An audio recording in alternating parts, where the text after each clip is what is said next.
बीते 3 दिनों में इंडिगो की 1200 से ज्यादा फ्लाइटें रद्द हो गई। एयरपोर्ट पर बुजुर्ग, बच्चे, महिलाएं घंटों फंसे रहे।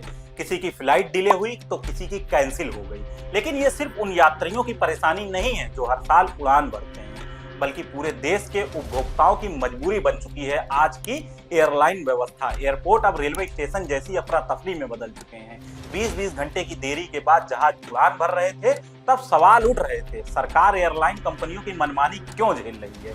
क्या ये मोनोपोली मॉडल देश की अर्थव्यवस्था को बर्बादी की ओर नहीं ढकेल रहा है? लोग याद करने लगे कि कभी हमारे देश में दर्जनों एयरलाइंस हुआ करती थी। जेट एयरवेज, किंगफिशर, सहारा, गो एयर। आज जिंदा कितनी बची? सिर्फ 2 या 3? क्यों हर कंपनी बंद हो गई और एकाधिकार की तरफ अपना देश क्यों बढ़ता चला गया? जब एयरपोर्ट एक ही ग्रुप को बार बार दिया जा रहा था तब लोग चुप थे।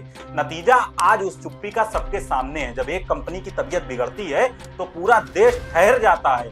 गरीब को हवाई जहाज में हवाई चप्पल पहनकर बैठाने का वादा मोदी जी ने किया था, अब वो वादा मजाक लगता है। मोदी सरकार ने जो उड़ान योजना 2016 में शुरू की थी, अब वो गिरान में बदल चुकी है, जहां यात्रियों की उम्मीद जमीन पर गिर पड़ी है। एयरपोर्ट पर एक पिता अपनी बीमार बेटी के लिए सैनिटरी पैड की मांग कर रहा था, लेकिन सिस्टम इतना असंवेदनशील हो चुका है कि किसी को फर्क नहीं पड़ता कि लोग क्या हैं, कैसे परेशान हो रहे हैं।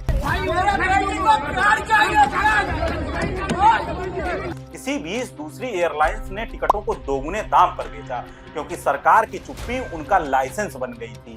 और जब हालात बेकाबू हो गए तो डीजीसीए को ही पीछे हटना पड़ा। सवाल यहाँ ये है, क्या जिस सरकार पर जनता की मांगों का असर नहीं पड़ता है, वहाँ एक कंपनी के आगे सरकार क्यों झुक जाती है? महान पत्रकार और दार्शनिक रवीश कुमार का वो कथन याद आता है, मरेंगे वो सब जो आज चुप हैं। कोई गोली से मरेगा, कोई धक्का मुक्की से मरेगा, कोई भूख से मरेगा, मगर मरेगा वो सब जो चुप है।